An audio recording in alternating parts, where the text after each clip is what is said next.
আমি elevator education থেকে Souvik sir কথা বলছি। এই ভিডিওটা খুব গুরুত্বপূর্ণ। বি ফার্মা থেকে যারা এমবিএ করতে চাইছো, আমি কিন্তু বলবো তাদের ডিসিশানটা হচ্ছে একদম ঠিক। কারণ বি ফার্মা এমবিএ একটা খুব ভালো জব অপরচুনিটির একটা কম্বিনেশান। শুধু যারা বি ফার্মা করে বসে থাকে তাদের কিন্তু সেই কেমিস্ট বা রিসার্চার হিসেবেই একটা থেকে যায়, এর বাইরে কিন্তু তারা পারে না, মানে আর কিছু তাদের হয় না। কিন্তু যদি বি ফার্মার পর কেউ এমবিএ করে তাহলে তাদের কাছে কিন্তু একটা ওয়াইড ওপেন অপশান বেরিয়ে যায় ইন্ডাস্ট্রি।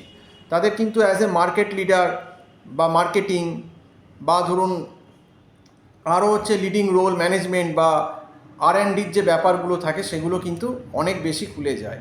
এবং সবথেকে বড় কথা হচ্ছে যে যারা কিন্তু ওই এমবিএ মার্কেটিং বা ফাইন্যান্স লাইনে থাকে তাদের অনেক রকম অপশানগুলো আরও বেশি খুলে যায় এবং তাতে কিন্তু স্যালারি অনেক বেশি হয়। শুধু নর্মাল বি ফার্মার ক্ষেত্রে যা স্যালারি একটা কেমিস্টের বা এর হয়, তার থেকে যারা কিন্তু মানে এমবিএ করছে বি ফার্মার পর তাদের জব অপশানটাও অনেক বেশি লুক্রেটিভ হয়ে যায়, অনেক ওয়াইড অপশান হয়ে যায় এবং তার সঙ্গে তাদের স্যালারি রেঞ্জটাও কিন্তু অনেক বেশি বেড়ে যায়। কারণ তারা ম্যানেজেরিয়াল লেভেলে ঢুকতে পারে, তারা কিন্তু ম্যানেজমেন্ট স্ট্র্যাটেজিক ডিসিশান মেকিং বা মার্কেটিংয়ের যে ব্যাপারটা, প্রোডাক্ট ডেভেলপমেন্টের ব্যাপারটা, হ্যাঁ, বা রিসার্চ ডেভেলপমেন্টও আরও বেশি দায়িত্ব কিন্তু তারা পেতে পারে।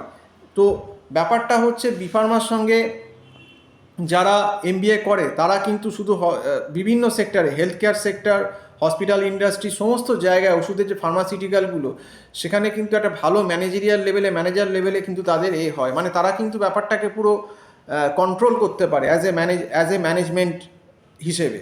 সেটা কিন্তু শুধুমাত্র যারা বি ফার্মা করে যারা ওই কেমিস্টের জব করছেন বা ড্রাগিস্ট করছেন তাদের ক্ষেত্রে সেটা কিন্তু সম্ভব হয় না। কারণ এমবিএর ভেতরে অনেক রকম বিজনেস স্ট্র্যাটেজি তারা শেখে, তাদের অনেক রকম ম্যানেজেরিয়াল স্কিল শিখতে পারে, সেটা দিয়ে তাদের কিন্তু লিডারশিপ রোল দেওয়া হয়।